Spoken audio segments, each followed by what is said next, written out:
Hello everyone and welcome back to Studioloo. I have had a little bit of a wild week, so I've been a little quieter than normal. I'm so sorry. I've just been very busy with work and other things, but I do have a few fun things to talk about today for Sunday Share. So I will first just show you a few fun pieces that I just made in my quiet time this week as I was hanging out by myself. These are some very old book pages from an 1800s book, and they're just beautiful. And these are from a vintage Reader's Digest, and I just did some fun collaging and making little journal cards. So just bits and bobs that I make in my spare time that keep my stash going. You know, sometimes I just need to like sit and watch a YouTube video and relax, and that's what I kind of do, is make little bits of ephemera here and there. So I have a few things to show you that I did this week, but I want to start with something that's timely for October that's happening. So my friend Harmony recommended this particular YouTube collaboration. So it's hashtag October Daily Art Journal 2023.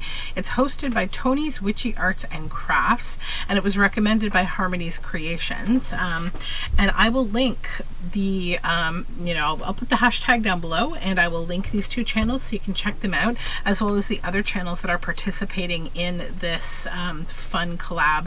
I think that, if you're into witchy things, you probably can find some fun folks that are playing along there. So check it out because it looks like it's a lot of fun. As soon as I looked it up this morning, I was like, ooh, and I almost fell down a rabbit hole of looking at new channels. I wanted to show you something else that I've been up to this week, because we're in the depths of fall now, and I'm trying to capture a little bit of fall to take with me over winter. So I did some leaf laminating. Look at this lovely maple. Isn't that lovely how it's red up top and then the green is below? So I wanted to show these to you. I didn't want to do a video per se because it might be boring just watching me laminate leaves. But they're a lot of fun. So it's an idea, look at that big oak. You can give it a try. It's lots of fun.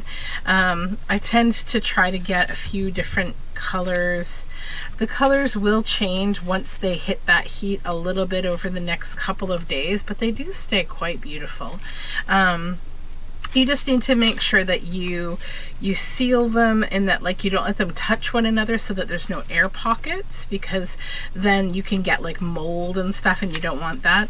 But if you do it correctly, and I've just trimmed around, you leave a little bit of excess around the edges. If you do this correctly, you get some really beautiful leaves that will last. I think I've talked about this before on my channel. If you don't have a laminator and you're looking to capture leaves in this way, I actually found that packing tape works just as well. Really fun with packing tape. Also, the dollar store sells self-laminating sleeves now too. I know the Dollarama in Canada does. I don't know about Dollar Tree or any of those. So yeah, I did some of these leaves and then packing tape. So I actually have a sketchbook from back when I was in high school, just like one of those black, sketchbooks that you would get when you enrolled in an art class. And I wanted to cover the cover that fall with some of the pretty leaves, and I did that. And I just put a couple layers of packing tape on top of them all the way, over the front of the book. And they still have their color. And it's been more years than I want to talk about, probably 20 years. So they're still colorful leaves. Okay, so let me set those aside. Then I also just wanted to say thank you to all of those folks who said that they were happy to see this type of video, and that they'd be interested in participating. That's really great. I wanted to share a couple things with you from a creator before I get started. So this is a creator on Etsy that I have shared in the past. Oh, this is for a different project. Banana Fana Design. So she is Cece, and she is new to all of this. She's just diving into digital design. And so I have two of her kits here. So I'll leave this up here, Banana Fana Design. So the first kit is a fun digital clip art kit. I think, is it 2 pages or 3? I thought it was 3. I think it is 3, and I have misplaced one, possibly. Let me double check. I did a ton of printing, so it's possible that I have just put it in the wrong spot, or it's just hanging out somewhere where it shouldn't be. So don't quote me, but I'm pretty sure this is a 3-page kit, not 2. But here's a couple of the pages anyways. So this is When Pigs Fly. How fun are these pigs? I can't wait to use them. I'm super excited. I think they're really cute. And yeah, it's totally up my alley, a kind of theme that I love working with, of course, you know, a storytelling kind of theme. So yeah, I'm pretty sure there's another page. I don't know. And then this one is Strangeness Showcase 1. So this is great because I've been planning for a while to do like a surrealism type journal, but I think my brain is taking it to a different direction a little bit, kind of like maybe a curiosity collector. And I've been really wanting to do some of my more freeform collage kind of 3D covers. So this is a lot of fun. Look at those cool concept images. I love these buildings with the eyes. This is some cool stuff.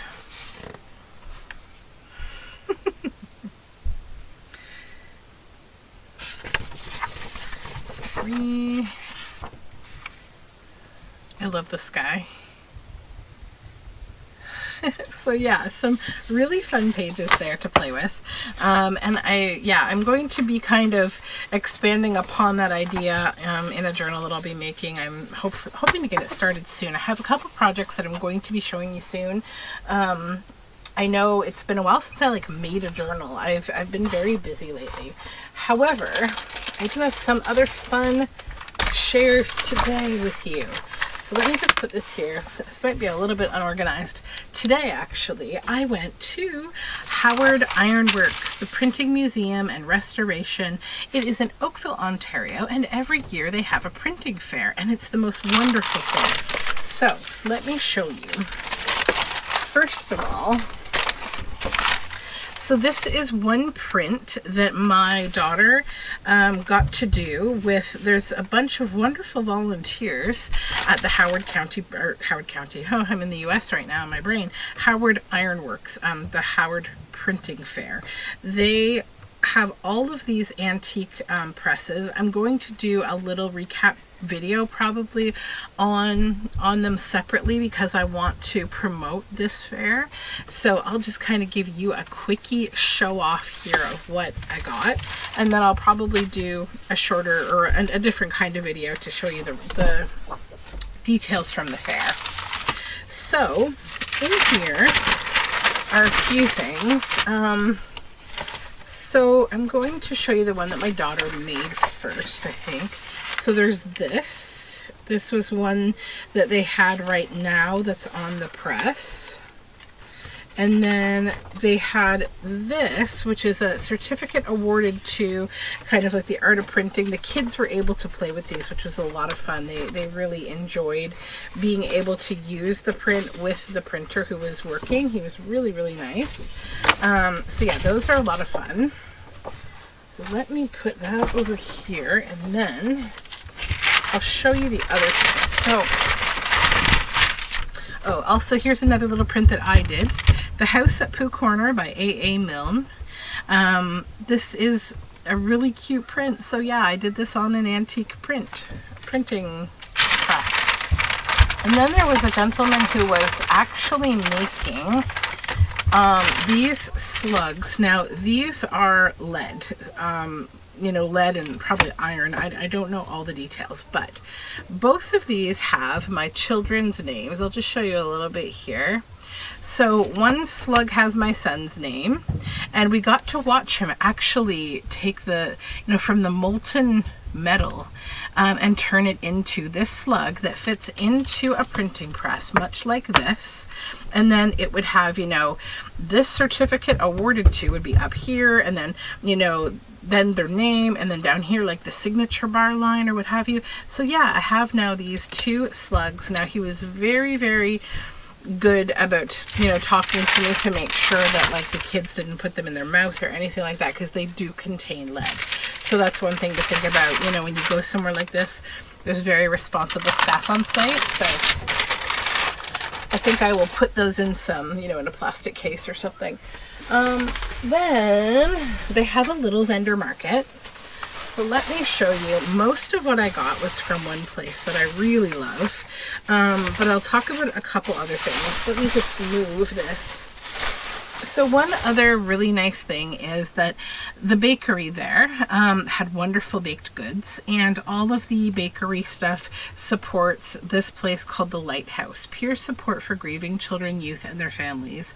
And it's all about supporting, you know, people who are in grief, especially children who have experienced, you know, a death in the family.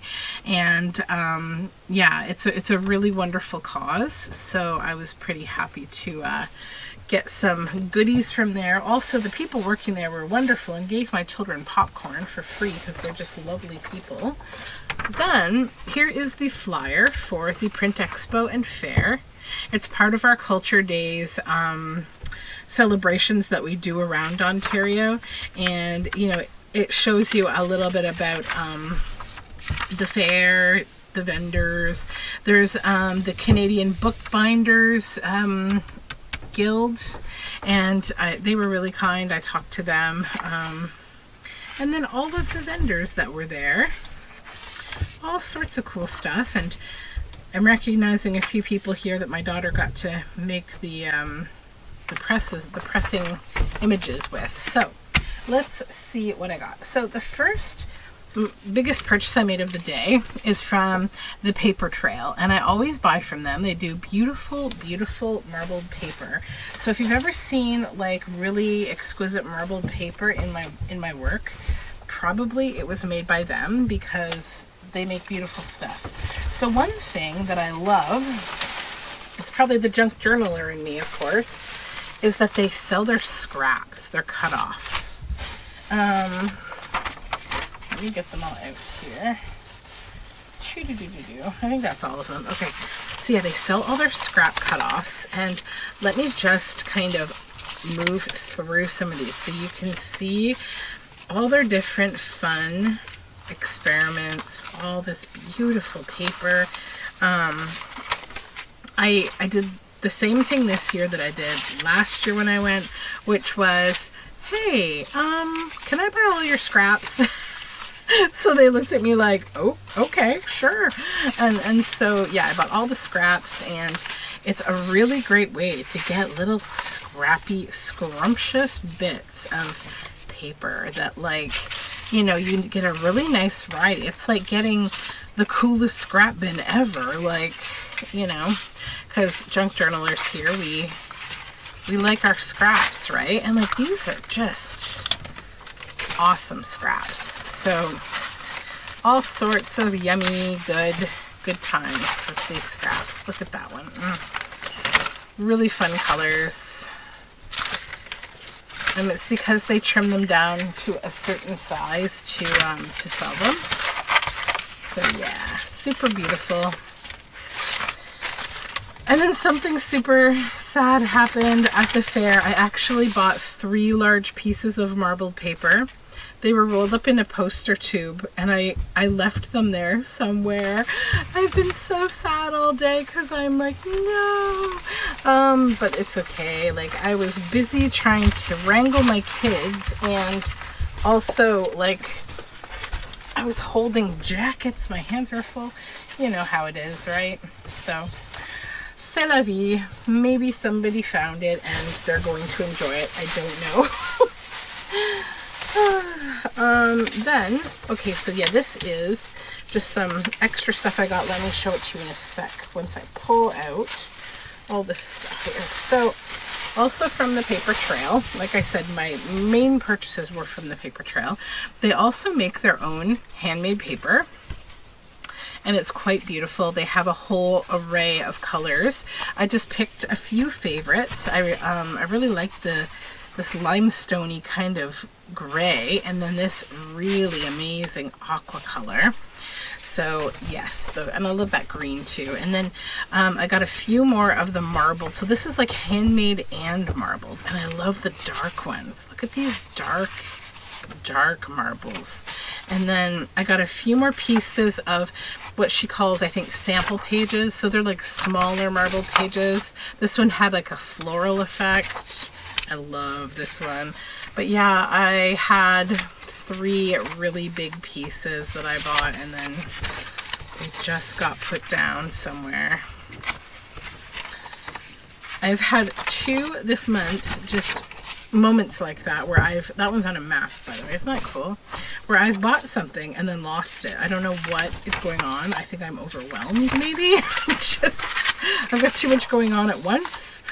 I've got kids plus, whatever else. Yes, so okay, so that then, so this is Cabbage, as they call it. It's the Canadian Bookbinders and Book Artists Guild, and I have to look up what my local chapter is, but they do workshops. This is a bookmark that they were handing out, home study exhibitions, book art fairs, publications, regional chapters, and they had all kinds of really cool books, bookbinding stuff. There was also a really cool bookmaking vendor there. I should have grabbed their card, but I didn't. And I'll have to find them. But there's another book arts fair coming up in Toronto on December the 3rd. So that could be kind of fun. I might check that out. We'll see what December brings me.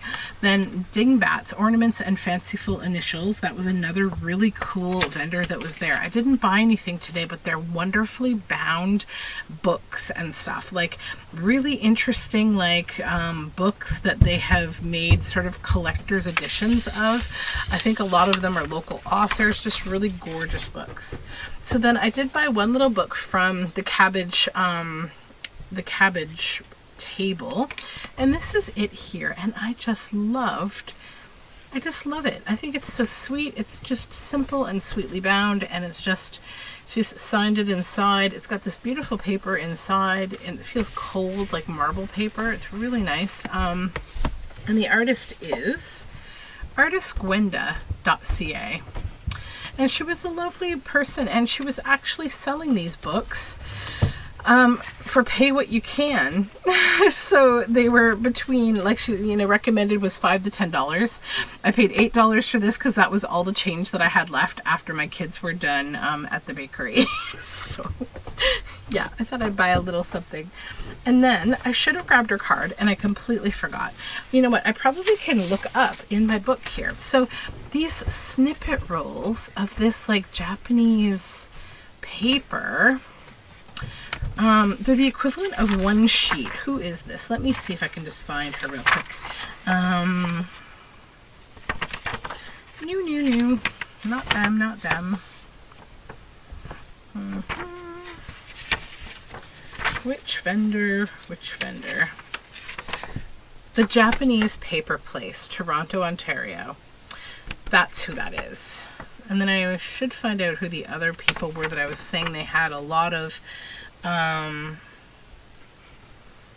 here we go. So this is the one that sold a lot of tools, like knives, bone folders, floss. They even had those like cradles you can put your book in to poke the holes. I almost bought one, but then I was like, I don't need one. I do it just fine without, but they're cool for someone who does need that stability. Maybe if you have like, weaker hands or any issues with like mobility or something, it would really be helpful.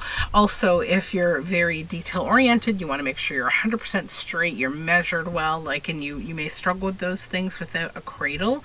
They do sell them. So it's George Hill & Co. of Milton, Ontario, which is georgehillco.com. So they have lots of cool stuff. They probably sell online. Last year when they were there, let me grab it. I bought this from them, a corner presser. So they have lots of quality, interesting makers materials there. So anyways, let's talk about the Japanese paper company, which was here, the Japanese Paper Place in Toronto. So these are gorgeous. They're wrapped up in this really pretty little bit of paper. I'm kind of scared to open this, but you know, I'm going to be using it, so we should just open it. So they're strips. And I loved how they were gold. Now they are stapled together on the end, which is great because it's going to keep it together for me so I don't, you know, lose it. So 3 of that, 3 of that, and then another 3 of that. And then there's ones that are a little more, a little bit more detailed or different. Oh, look how I see how, I love how this, you know, there's something to be learned from how this has been done. So they're folded on the end. Okay, let's look at how this was put together, okay? So it's a super long strip of paper. And up here, what she's done is she started one highest and then went a little lower with the next and then a little lower, like they're kind of, you know, shuffling down. So then like when you look at the end, right, you're going to get some are higher, some are lower. And then it looks so nice when you roll it. Let's roll it back up here. And again, it was affixed with staples at the end. So we roll, roll, roll. And then when you get to the end, right, these all are spaced out a bit. So you get, that's how you get this pretty looking roll. Whoops. And that's just like some rice paper. It's a little thin. But yeah. How beautiful. See how pretty they look? Yep, and I got a black and gold as well. I just love the gold. It really makes me think about how it's a Japanese paper. I'm trying to remember what she called this. It was like, I forget the name of this kind of paper, but yeah, they're so pretty. Okay, so I think that's all I have to share with you today, but thank you so much for hanging out with me. I'm hoping this week to be a little bit more present. And if any of these things interest you, let me know. I'm going to link all of this stuff in the description box. So check out the description box. Again, don't forget to check out our friends who are participating in October Daily Art Journal 2023. And I will see you very soon. I hope you're having a super wonderful week and you're enjoying a little bit of this fall weather. I should mention, I'm not showing it here right now, but I got all sorts of amazing Halloween vintage goodies when I was thrifting. Like nothing for journaling really, but like spooky kind of paper stuff that I can hang around the house, old jack-o'-lanterns, just really fun stuff. So I'm definitely getting in the fall Halloween kind of mood. So thank you again for joining me and I hope you have a great day. Bye for now.